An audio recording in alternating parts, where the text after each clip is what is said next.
I was diagnosed with juvenile epilepsy, which I have not outgrown. I have both tonic-clonic and myoclonic seizures. Epilepsy is a part of who I am and a part of who I have always been, but it's not something I allow to limit me in my life anymore. It's a little bit harder for me to explain that because there were a number of things that happened when I was a child that my parents had no idea what they were caused by. And so it was a lot of doctor's appointments. And it really was not until I was 16 and started having the grand mal seizures that they realized that it was epilepsy, and I was formally diagnosed and started taking medications. That was really when I realized it. So I was too young to really understand it up until that point. I did have, even with the very first medication, side effects. So it was something I was always conscious of from that point on, what my limitations were, what I could and couldn't do because of the medication, what I couldn't do because of the epilepsy. And then it was a lot of years of learning how to care for myself properly. I remembered exactly, I was 16. It was the day that I got my driver's permit. I came home, my mom fixed a special dinner, and I was at the dinner table, and I dropped my glass and had a seizure at the table and wasn't able to get my driver's license. It was really hard because I constantly had to ask my friends for rides everywhere to help with everything, but I chose to never be ashamed of it and to own it. I can't drive, I have epilepsy. You're my friend, you care about me. Can you help me? My brother also has epilepsy, and he was also diagnosed when he was 16. It was this very much the same progression that we had, these seizures, and then they grew. My parents at that point recognized it once it happened to me. They knew what was going on. And I did have that support of my older brother, which was somewhat helpful. I've always been a person who asks a lot of questions. So I just asked every question I could. The difficulties were missing a lot of school to go to doctor's appointments and always having to keep up and deal with that stuff. And again, not be able to do a lot of the things that my friends were doing because my body couldn't. It was harder for me later in life because the medication that I was on from the age of 16 was completely discontinued right after my son was born. And that's when things became really, really hard for me. Not that it was easy before that, but that's the greatest difficulties were there then. So I had two children. I had a 6-year-old daughter and an infant son, and I had to start finding a new medication. And I either had severe side effects with every medication I took, or it didn't work well enough, and I was having constant breakthrough seizures. It took over 5 years to find the right medication. There were a lot of different struggles that I dealt with. My doctor at one point jokingly commented that he thought I had a better chance of going to Vegas and betting everything on red than taking a medication and not experiencing side effects. It was frustrating, but that same doctor worked really hard with me to find me eventually a medication that worked. He was following every clinical trial for me to try to find me something that worked. My seizures are controlled by the medication that I am on, and I'm 56 years old. And it's just about 5 years that I finally take a medication that does not cause side effects and controls my seizures. It's been too long, and it's never going to go away, that feeling of I'm one skipped pill from being right back there and not being able to take care of my family. And I know that it is my job to constantly take care of myself so that I can take care of them. So that's always there. But I'm grateful every day that I get up and take this medication.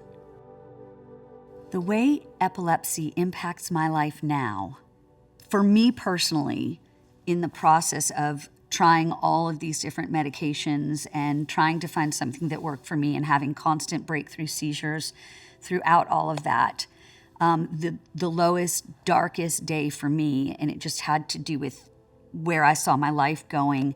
My children were very young, and I was getting them ready for school one day, and I had a breakthrough seizure, and I fell down the stairs. I was not injured, thank goodness, but my husband obviously wanted to take me right to the doctor. He had to take the kids to school first, but I was still shaking so badly I couldn't really function. And my daughter, who was 7 at the time, helped me up, held on to me, walked me to the car, put me in the car, and because I was shaking so badly, she climbed up into my lap and buckled my seatbelt for me and said, "Don't worry, Mom, I'll take care of you." It was completely soul-crushing for me to have her look me in the eyes and say that to me. That's not her job. It's my job to take care of her. And if I can't take care of her, what is my purpose?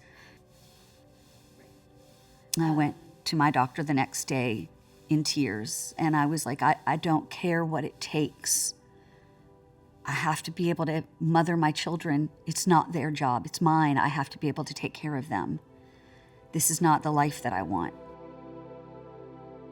I went through so many different medications, and I was at a loss, and nothing, the seizures were not under control. I had to stop working. So I was at the point where I was about to undergo brain surgery to put a stop to my seizures when this new medication came out that, thank God, works for me, so that I did not have to do that. I have also tried acupuncture and things like that that help somewhat. At the very least, it helps to control the anxiety part of it and things like that. But really, the medication for me is necessary. During the many times in my life that I was unable to drive, with my old friends who knew, no big deal. But I also moved across the country, moved to different cities, and, throughout my life have met new people. And there was oftentimes that, what do you mean you don't drive? That was a huge thing, and people rarely understood that. I had a very, very serious breakthrough, and I did end up in the emergency room, unconscious, for a good portion of a day. And I was supposed to I was in charge of leading a party, a baby shower for somebody at the office that day. I was unconscious in the hospital. And when I came to, I turned around to my husband. I said, "I need you to call my office. I was supposed to be in charge of this thing today. You need to get somebody else to take care of it." And the employee who had asked me to do it filed a complaint with HR because I wasn't there to take care of what I had promised to take care of. That there are so many different forms of epilepsy and how a seizure presents itself. And most people don't know what it is or how to handle it, and the only thing they know of epilepsy is how it may have been portrayed on TV. So they might see you having a seizure, like an absence seizure or something like that, and have no idea that that's what it is, and make assumptions about you that are completely wrong because they have no idea. And even when you tell them that you have epilepsy, they still don't have any idea what that means or what your needs are.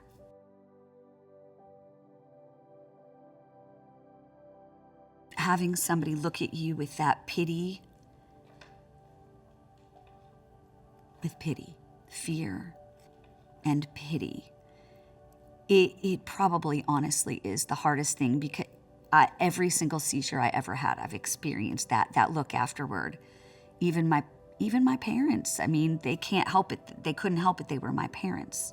But having somebody look at you, having seen you at your most vulnerable during a seizure, and looking at you with pity and fear for you, for your health, for themselves. You feel like a shell. You don't feel like a person. You feel like a specimen. and you don't know how to explain it or make it go away or feel better, and you don't have the energy to do so either. I don't know how to put that into words, how that feels. You feel like a specimen under a glass. If I could go back and talk to my younger self, probably the first advice I would give her was, hey, you can't blow off taking your medication. You have to take care of your body.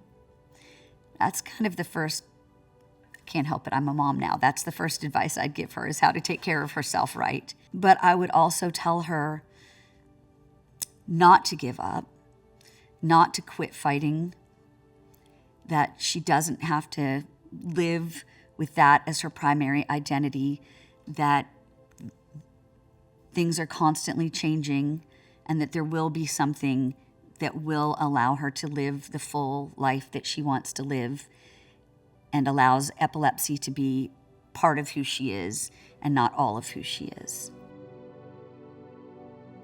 If there was one thing I really, really want to share, tell people, speak up, say, this is who I am, this is what I need, this is what I need to be successful, healthy, and thrive. And if something is not working, speak up. If you are experiencing a side effect, if you are experiencing breakthroughs, if you are not getting all of the help you need, do not accept that that is as good as it gets. Speak to your doctor and keep asking for more help until you get what you need, and never stop asking for what you need, because you deserve to have a full life and you deserve to have treatment that works for you. I hope to see medications that truly do control seizures so that people can do everything, drive a car, go to work full time, be a mom, be a dad, be a doctor, be whatever they want to be without worrying about that.